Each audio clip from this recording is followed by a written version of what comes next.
तर बघा की या व्हिडिओमध्ये मी तुम्हाला काय सांगणार आहे, तर चांगले भाषण करण्यासाठी विद्यार्थ्यांनी काय करावे आणि जर विद्यार्थ्यांना चांगलं भाषण करायचं असेल तर विद्यार्थ्यांनी कोणकोणती इम्प्रूव्हमेंट करावी हे आपण या व्हिडिओच्या माध्यमातून सांगणार आहे।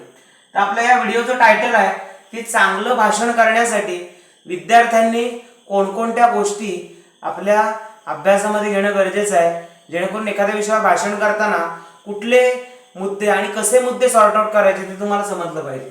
तर बघा त्यामध्ये मी काय केलंय की पार्ट ए म्हणून बघा पार्ट ए म्हणून मी काय केलंय तयारी आणि रचना हा मुद्दा घेतला अभ्यासासाठी, त्यामध्ये काही सब पॉइंट आहेत।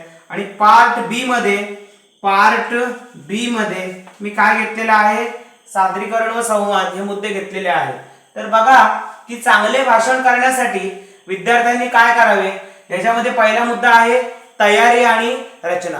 म्हणजे कुठलंही भाषण असेल तर त्या भाषणाची तयारी केली पाहिजे आणि तुम्हाला त्या भाषणाची रचना करता आली पाहिजे। त्यामधला पहिला मुद्दा आहे की विषय समज। जो ज्या विषयावरती आपण बोलणार आहोत तो विषय तुम्हाला व्यवस्थितपणे समजला पाहिजे। दुसरा मुद्दा आहे की श्रोत्यांची माहिती, की समोर बसलेल्या व्यक्ती किंवा समोर बसलेले श्रोते हे नेमके कोण आहेत हे तुम्हाला समजलं पाहिजे। त्यानंतर तिसरा मुद्दा आहे रचना। म्हणजे पहिला मुद्दा तयारी आणि रचना आहे, त्यामध्ये तुम्हाला काय अभ्यास करायचा आहे, तर जो बघा की विषय आहे तो विषय तुम्हाला समजला पाहिजे। दुसरा मुद्दा आहे श्रोत्यांची माहिती, तिसरा मुद्दा आहे रचना।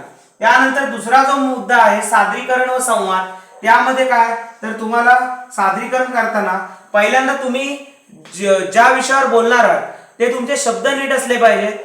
त्यानंतर समोर असणारे जे बसलेले ऑडियन्स आहेत ते ऑडियन्स आणि तुम्ही यांच्यामध्ये नजरेला नजर भिडवली पाहिजे। म्हणजे पहिला मुद्दा आहे की तुम्ही नजर ठेवली पाहिजे समोर। दुसरा मुद्दा आहे की तुम्ही जे बोलताय हे लोकांपर्यंत ऐकू गेलं पाहिजे। म्हणजे तुमचा आवाज आहे, तुमचा असणारा जो व्हॉल्यूम आहे तो व्हॉल्यूम क्लॅरिटी आहे ती व्यवस्थित असली पाहिजे। त्याच्यानंतर त्या व्हॉल्यूम क्लॅरिटीची असणारी जी मोशन आहे ही व्हॉल्यूम क्लॅरिटीची मोशन सुद्धा व्यवस्थित असली पाहिजे। तर बघा की आपण जे मुद्दे आहेत ते पुन्हा एकदा सांगतोय। चांगले भाषण करण्यासाठी काय करावे, पहिला आहे तयारी आणि रचना, त्यामध्ये विषय समज, श्रोत्यांची माहिती आणि रचना। दुसरा मुद्दा आहे सादरीकरण व संवाद, त्यामध्ये तुम्ही नजर व्यवस्थित ठेवली पाहिजे, आवाज आणि गती। या व्हिडिओमध्ये मी इथेच थांबतोय, इथून पुढच्या मध्ये आपण नवीन माहिती बघणार आहोत। धन्यवाद।